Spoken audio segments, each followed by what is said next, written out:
2 Corinthiens, chapitre 5. 2 Corinthiens, au chapitre 5. On lit à partir du verset 1. 2 Corinthiens 5, et à partir du verset 1, c'est l'apôtre Paul, en écrivant cette lettre, qui dit « Nous savons en effet que si cette tente où nous habitons sur la terre est détruite, nous avons dans le ciel un édifice qui est l'ouvrage de Dieu, une demeure éternelle qui n'a pas été faite de main d'homme.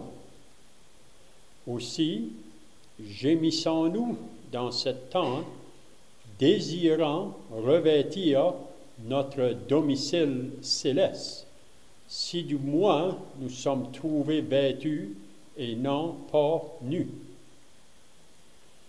Car tandis que nous sommes dans cette tente, nous gémissons, accablés, parce que nous voulons non pas nous dépouiller, mais nous revêtir, afin que ce qui est mortel soit englouti par la vie. Et celui qui nous a formés pour cela, on pourrait dire celui qui fait que nous avons ces pensées-là concernant l'au-delà. Il dit, et celui qui nous a formés pour cela, c'est Dieu qui nous a donné les ors de l'Esprit.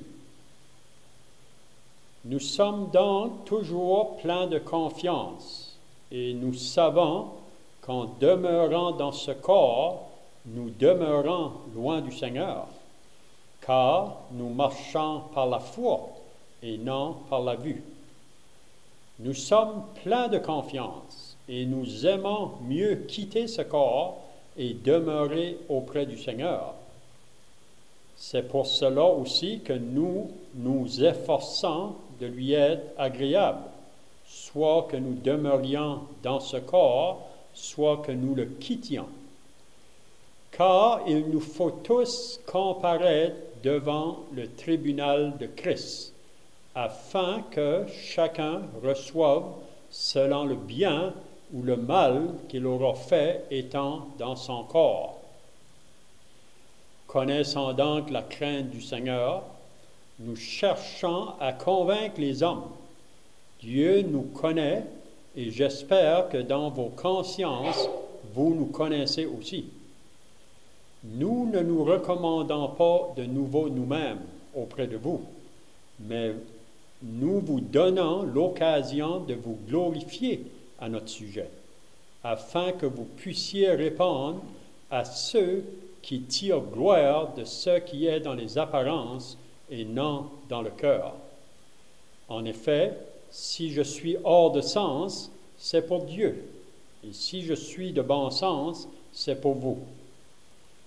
Car l'amour de Christ nous presse, parce que nous estimons que si un seul est mort pour tous, tous donc sont morts, et qu'il est mort pour tous afin que ceux qui vivent ne vivent plus pour eux-mêmes, mais pour celui qui est mort et ressuscité pour eux. Ainsi donc, dès maintenant, nous ne connaissons personne selon la chair, et si nous avons connu Christ selon la chair, maintenant nous ne le connaissons plus de cette manière. Si quelqu'un est en Christ, il est une nouvelle création. Les choses anciennes sont passées, voici toutes choses sont devenues nouvelles. Et tout cela vient de Dieu, qui nous a réconciliés avec lui par Christ et qui nous a donné le ministère de la réconciliation. Car Dieu était en Christ, réconciliant le monde avec lui-même, en n'imputant point aux hommes leurs offenses. Et il a mis en nous la parole de la réconciliation. Nous faisons donc les fonctions d'ambassadeurs pour Christ, comme si Dieu exhortait par nous, nous vous en supplions au nom de Christ, soyez réconciliés avec Dieu. Celui qui n'a point connu le péché, il l'a fait devenir péché pour nous, afin que nous devenions en lui justice de Dieu. C'est tout ce qu'on va lire dans la parole de Dieu, espérant que le Seigneur va bénir vraiment sa parole par les choses que nous venons de lire, parce qu'on croit que la parole de Dieu se révèle par elle-même, si on peut dire, par le Saint-Esprit à chacun de nos cœurs. Donc, on continue avec cette lettre aux Corinthiens, la deuxième lettre que Paul écrit. Puis si vous vous rappelez, la dernière fois, on avait regardé le chapitre 4, puis Paul, à 2 reprises dans le chapitre 4, il pouvait dire, c'est pourquoi nous ne perdons pas courage. Nous ne perdons pas courage. Puis une des raisons qu'on avait dit, à la fin du chapitre 4, la raison que Paul dit qu'il ne perd pas courage, parce que Paul ne regarde pas aux choses visibles, mais il regarde aux choses invisibles. Il regarde plus haut. Puis c'est pour ça que Paul pouvait dire que nos légères afflictions du moment présent, donc on sait que Paul a connu des afflictions très fortes, très sévères, mais pour lui, il appelle ça des légères afflictions. Puis une des raisons, il dit, c'est que nos légères afflictions du moment présent produisent pour nous, au-delà de toute mesure, un poids éternel de gloire. Parce qu'il dit, on ne regarde pas aux choses visibles, on regarde aux choses invisibles. Donc, Paul, la raison pourquoi il pouvait toujours se réjouir dans toutes ces circonstances, c'est parce que sa joie ne dépendait pas des circonstances dans lesquelles il se trouvait. Même s'il était en prison, Paul pouvait se réjouir parce que pour lui, s'il était là, Dieu a permis qu'il soit là, puis là, il va être utilisé par Dieu pour parler de l'Évangile aux prisonniers, puis même les soldats qui le gardaient. Puis si vous lisez dans Philippiens chapitre 1, pour moi, il y a plusieurs personnes qui sont converties dans la prison à cause de cet homme-là, Paul, qui était enchaîné, mais que la parole n'était pas liée. Paul parlait de l'Évangile dans la prison. Vous savez que Onésime, celui qui avait fui de son maître, là, dans l'Épître aux Philémon, Onésime, après qu'il a fui, on ne sait pas qu'est-ce qui s'est passé, mais il a fait quelque chose qui l'a amené en prison. Puis quand il est arrivé en prison, Paul était là, puis c'est Paul qui a prêché l'Évangile à cet homme-là, puis Onésime a été sauvé. Puis ensuite, Onésime, Paul l'a envoyé vers son maître, qu'il a reçu de nouveau. Il était inutile, mais maintenant, il va être utile. Parce qu'après que le Seigneur sauve une âme, il veut nous utiliser pour son œuvre, puis on peut faire des choses qui vont glorifier son nom. Donc, c'est pourquoi nous ne perdons pas courage. Puis là, quand on continue au chapitre 5, ça va un peu avec la même ligne de pensée. Il ne faut pas oublier encore que Paul ici, il enseigne d'une manière, là, c'est dans le but que les chrétiens puissent revenir à lui, si on peut dire. Parce qu'il y avait des faux frères, des faux enseignants qui s'avaient infiltré à Corinthe, puis ils avaient détourné les Corinthiens de l'apôtre. Puis c'est la raison pourquoi il écrit la deuxième épître, puis c'est dans le but de défendre son apostolat, parce qu'on disait qu'il n'était pas un vrai apôtre. Mais là, il cite, peut-être que je voudrais souligner le verset avant d'aller plus loin, là. C'est surtout le verset 12, il dit cette pensée-là. Là. Verset 12, il va dire, « Nous ne nous recommandons pas de nouveau nous-mêmes. » Paul n'a pas besoin de se recommander à Corinthe, parce que vraiment, eux étaient vraiment la lettre de recommandation pour Paul, à cause de son ministère qu'il a fait parmi eux. Mais ici, il dit, « Nous ne nous recommandons pas de nouveau nous-mêmes auprès de vous, mais nous vous donnons l'occasion de vous glorifier à notre sujet, afin que vous puissiez répondre à ceux qui tirent gloire de ce qui est dans les apparences et non dans le cœur. » Donc, Paul écrit ça pour qu'il puisse répondre à ces personnes-là qui sont venues là pour les influencer, même qu'ils les avaient troublés vraiment. Donc, le verset 1 du chapitre 5, là, on va regarder en haut. faut regarder ce qui vient pour nous après. Vous savez, sur la terre, présentement, peut-être qu'on passe par différentes difficultés. C'est ça que Paul va nous mentionner ici. On gémit pour différentes choses qui se passent dans nos vies, parce que pour la plupart d'entre nous, on réalise que ce corps ici commence à diminuer, parce que c'est associé avec un corps qui subit toujours les conséquences du péché. Vous savez, un jour ou l'autre, chacun de nous, on va passer par la mort. Mais avant d'arriver là, on ne sait pas dans les circonstances dans lesquelles on va passer. Mais ici, c'est une parole pour nous encourager. Donc, il dit au verset 1, « Nous savons en effet que si cette tente où nous habitons sur la terre est détruite. » Donc ici, il faut bien comprendre, quand Paul parle de cette tente où nous habitons sur la terre, ça parle de notre corps, ce corps ici. Vous savez, le corps, c'est seulement le body, qu'on peut dire, nous autres, la coquille, où l'esprit et l'âme se trouvent. Puis le moment que l'esprit et l'âme sortent du corps, ce véhicule-ci, il s'en vie. Puis il va retourner à la terre, il va être mis dans la terre pour retourner à la poussière. C'est ça que Paul va nous faire comprendre. Nous savons en effet que si cette tente où nous habitons sur la terre est détruite, on ne sait pas. Personne de nous sait le jour qu'on va quitter ce monde. Personne de nous. Nous, on pense peut-être que c'est lui qui est le plus vieux parmi nous, qui va décoller avant nous. Il n'y a personne qui peut dire ça. Moi, je ne sais pas demain si je serai ici. On pense qu'on va être ici, chacun de nous autres.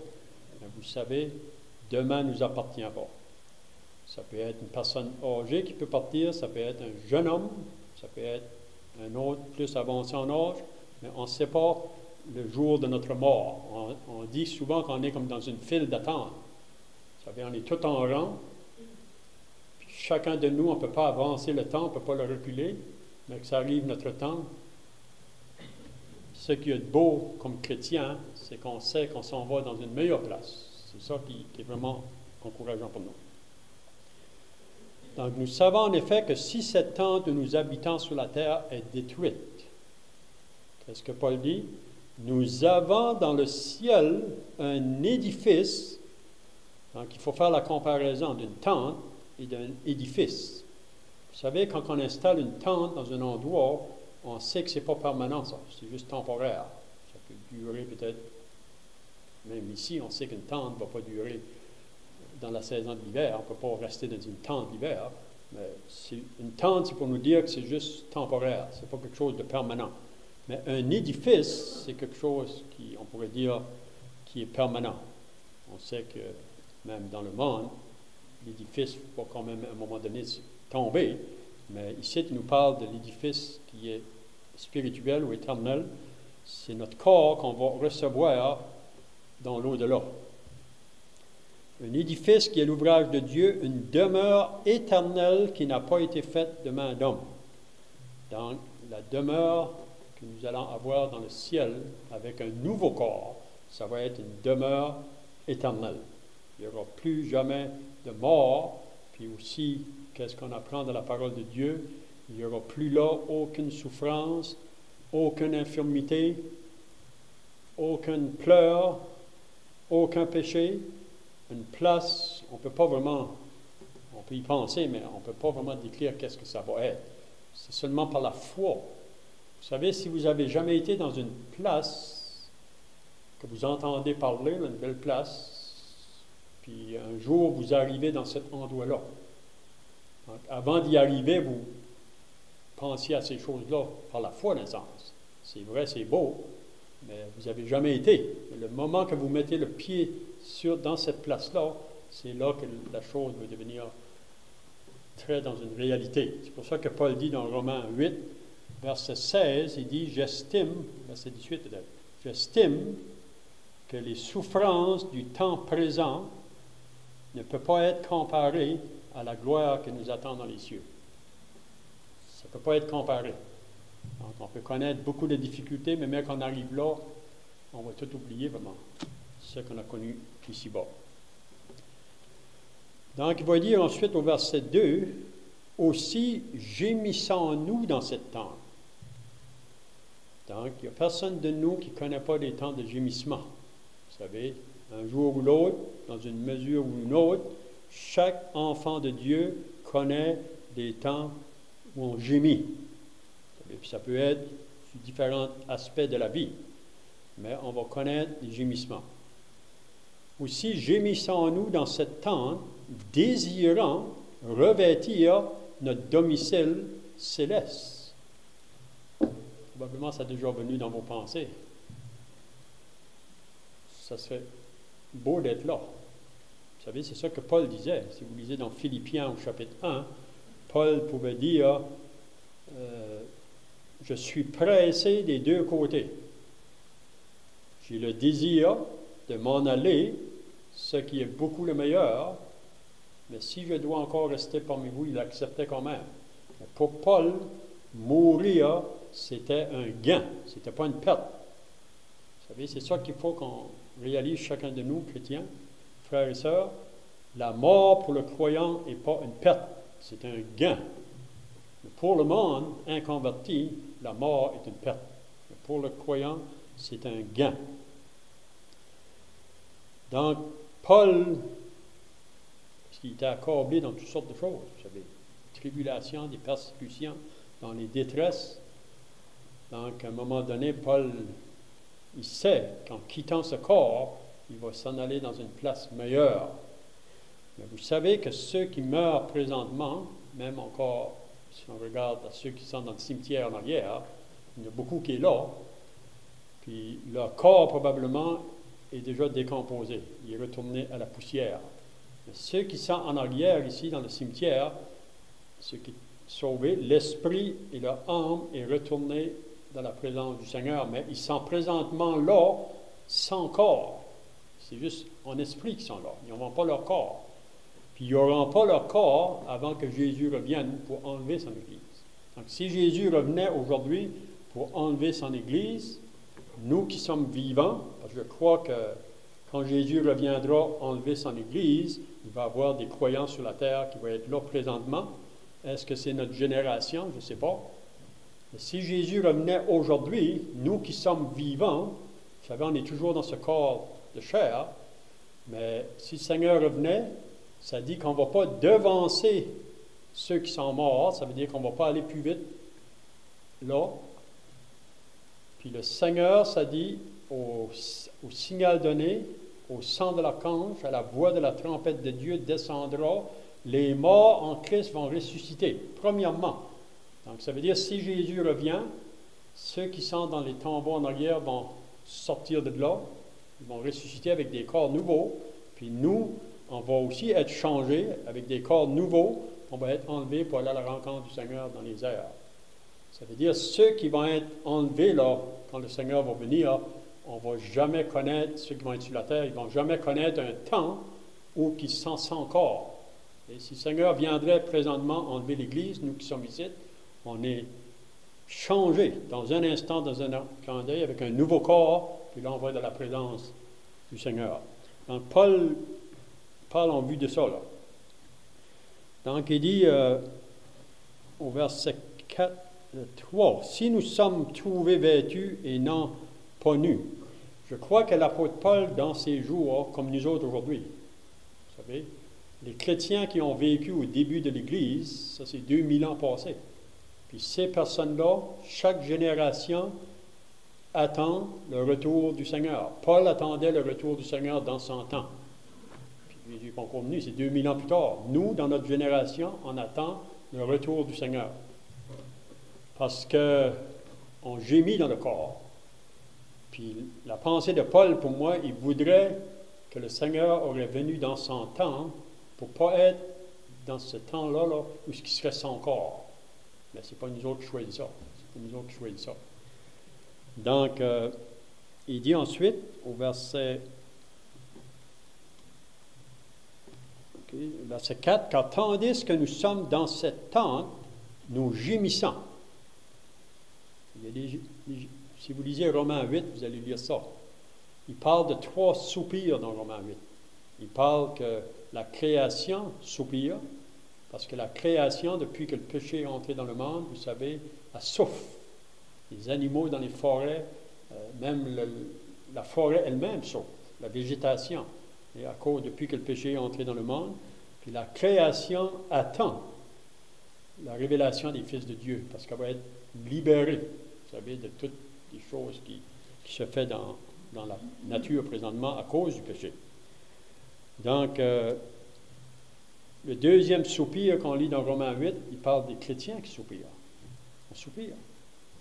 Parce qu'on voudrait être auprès du Seigneur, dans la réalité où il n'y aura plus aucune difficulté. Car tandis que nous sommes dans cette tente, nous gémissons accablés parce que nous voulons non pas nous dépouiller, mais nous revêtir afin que ce qui est mortel soit englouti par la vie. Puis je crois que le chrétien qui est vraiment saisi par l'invisible, comme l'apôtre Paul, il veut déjà sur la terre vivre dans la réalité du ciel. C'est ça que Paul voulait. On chante un cantique, je ne me rappelle pas si je peux me souvenir les mots là, mais mort avec Christ, vivant sur la terre présentement, là, c'est ça qu'il nous dit, oublie les mots. On veut vivre déjà la vie de Christ sur terre. Donc c'est pour ça qu'il dit, afin que ce qui est mortel soit englouti par la vie. On voudrait vraiment que dans ces corps de chair que nous avons présentement, vous savez, ce corps-là, autrefois, on utilisait nos membres de ce corps-ci pour le péché, avant d'être sauvés. C'est ça qu'on lit dans Romains 6. Maintenant que nous sommes associés à un nouveau maître, avec ce même corps, on veut l'utiliser maintenant pour la gloire de Dieu, pour servir le Seigneur. Donc c'est ça que Paul a dans ses pensées. Au verset 5, « Et celui qui nous a formés pour cela, c'est Dieu qui nous a donné les ors de l'Esprit. » Donc pourquoi que le chrétien pense de cette manière-là? C'est le Saint-Esprit en nous qui nous donne ces pensées-là, ces désirs-là, vous savez.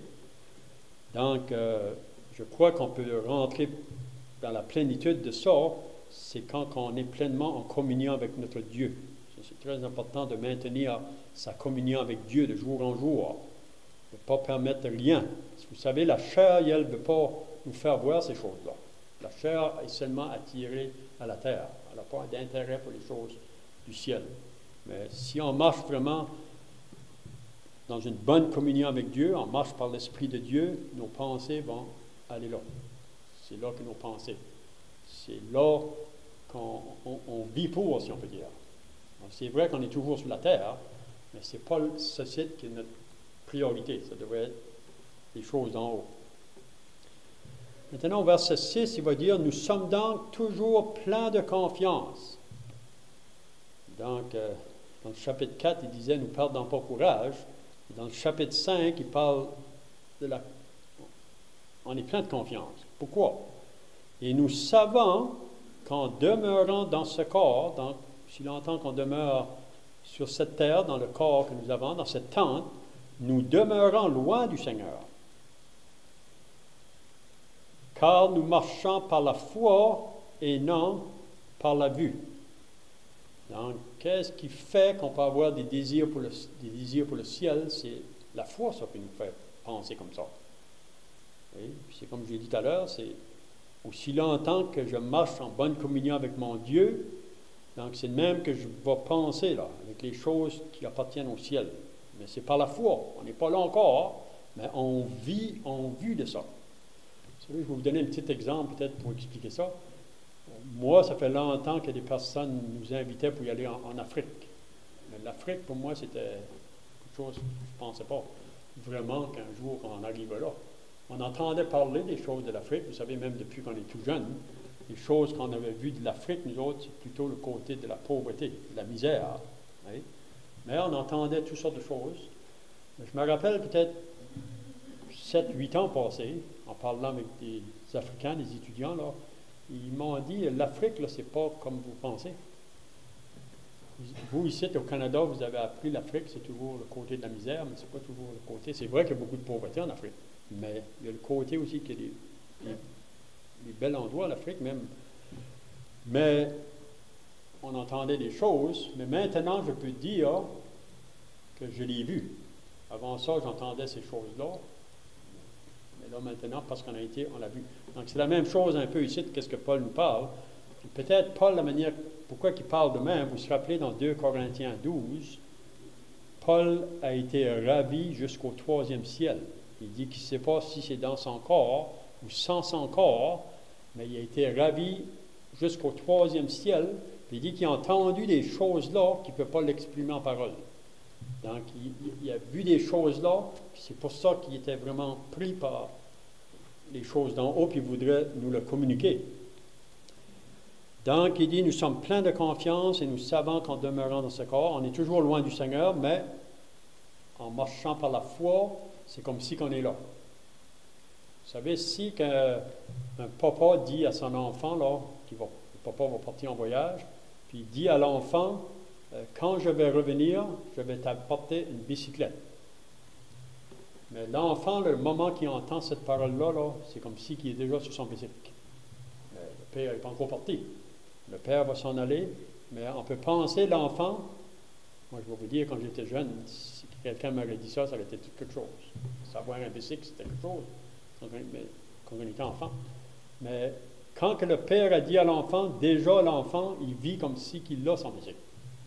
Puis un jour, quand le père va arriver, il va lui donner son bicycle. Là, il va être dans la réalité, on peut dire. C'est ça qui nous attend chacun de nous autres, en ce qui concerne le ciel. Le verset 8.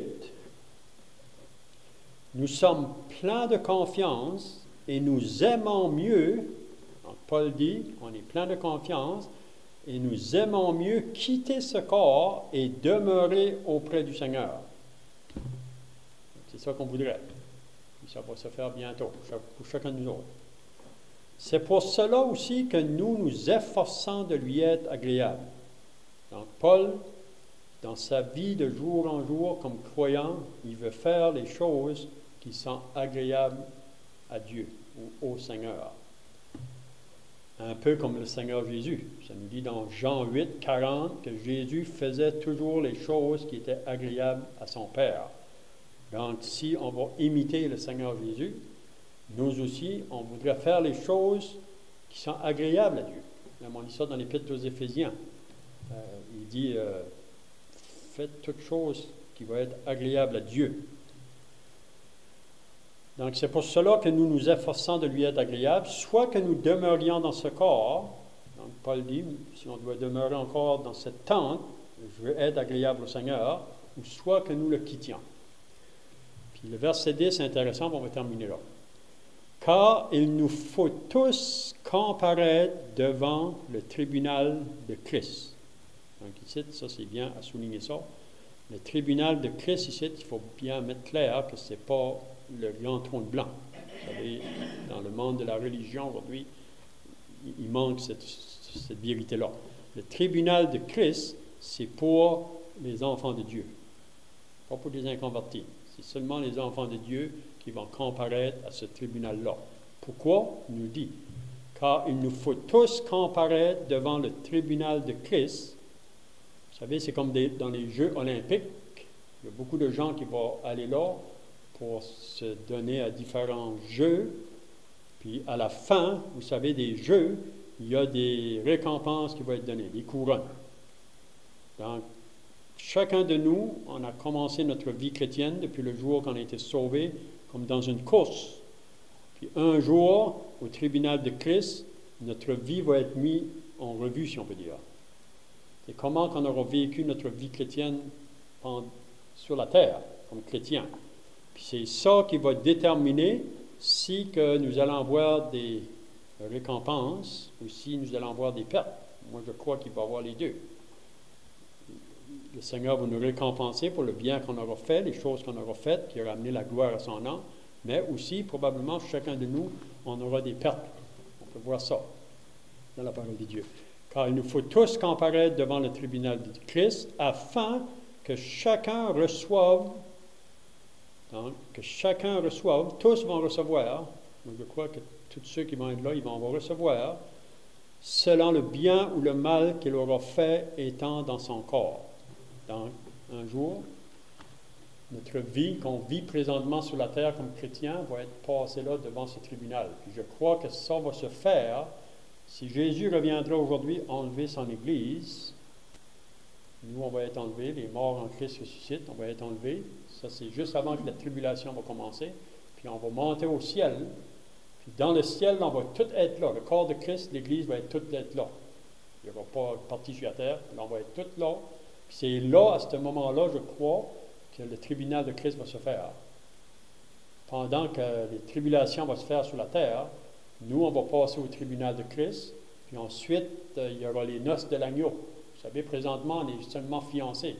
Mais il faut aller aux noces. Puis un jour, on va se marier. Puis ça va se faire probablement avant que Jésus revienne sur la terre pour faire la guerre à l'Antichrist. Donc ces choses-là vont se passer. Puis Jésus vient après ça pour régner, puis on va régner avec lui. Donc j'espère que cela va nous encourager à avoir nos regards en haut. Jésus revient. Donc on va prier. Notre Dieu et notre Père, nous voulons nous approcher devant ta sainte présence. Nous réalisons que ta parole nous a été donnée pour que nous puissions réjouir des choses du ciel. On sait que pour les chrétiens, il y a beaucoup de réjouissance qui nous attend, une espérance qui est vivante, un héritage qui nous attend. Et on sait que pour le monde qui sont toujours dans leur péché, vraiment beaucoup de tristesse les attend. Donc on veut nous remettre à toi pour le reste de cette journée. Bénis chacun de nous. L'Évangile ce soir, au nom du Seigneur Jésus. Amen.